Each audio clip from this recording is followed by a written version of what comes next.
Hey, what's up guys? Steve from Cult of Mac here, and the Apple Watch is officially 1 year old. So in this video I thought I'd reflect on the Apple Watch, what it does well, what it doesn't, and my overall thoughts 1 year on.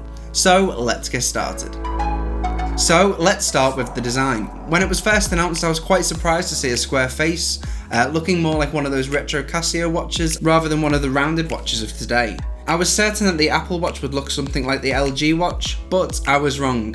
At first, I wasn't a fan of the design, as with my traditional watches I tend to go for round faces, but it is something that grew on me. And now it's something I choose to wear as a fashion item as well as a tech item, wearing my Apple Watch throughout the weekdays and switching to my traditional watches for the weekends. The interchangeable bands are great. I love the fact that I can change the style of the watch depending on what I'm wearing.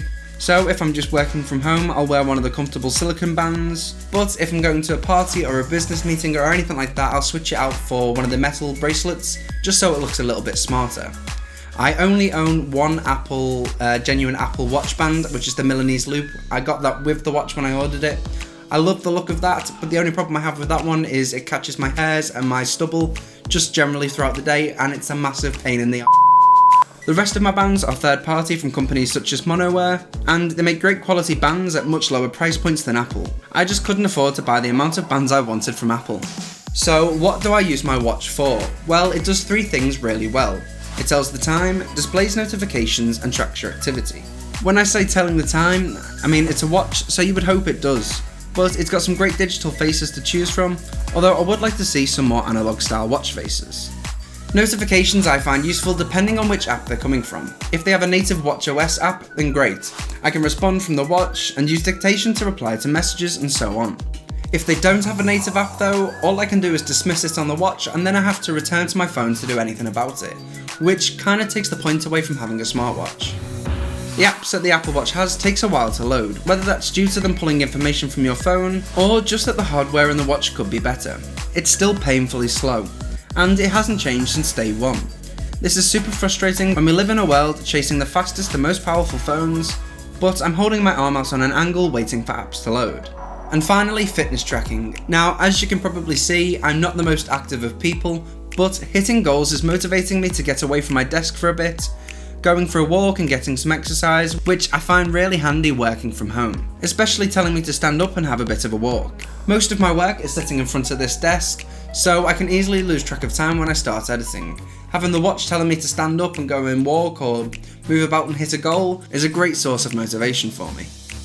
There's a lot of features that Apple boasted upon launch that I've completely forgotten about. I'm not sending my heartbeat to anyone or drawing crude images.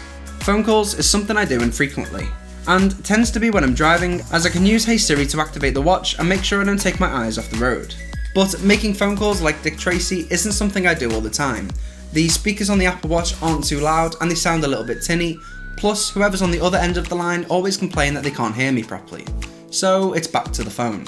The user interface of the Apple Watch is easy to use, and I feel Apple has done a great job with this, incorporating Force Touch as an extra button, along with the digital crown and button below it. Software hasn't really changed since day one, only introducing minor upgrades like glances and complications, but hopefully we'll see something new at WWDC this year in June.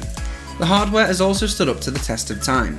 Yes, it's got some minor scuffs and scratches around the stainless steel case on my 42mm, which happens to any watch. But I haven't got a single scratch on the glass, and even the entry-level Apple Watch with the anodized aluminium is looking almost as good as new. But is the Apple Watch essential? No, it's not at all. There's nothing you can do in it that you can't do with your iPhone.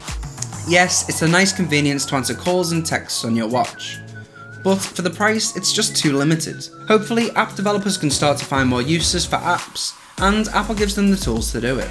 I find the Apple Watch more of a fashion accessory with some useful but non-essential extras. Even now, 1 year on, I regularly find people running over to me to ask, is that the Apple Watch, what do you think of it? And my answer is usually, yeah, I like it, I use it every day, but it's not essential. Well, that's what I think of the Apple Watch, but what do you think? Do you still love the Apple Watch? Did you return it straight away, or maybe you just skipped it altogether? Let me know in the comments down below. Also, if you enjoyed this video, go ahead and hit that like button as it really does help us out. And don't forget to hit subscribe so you don't miss a single video from Cult of Mac. I'll catch you in the next one.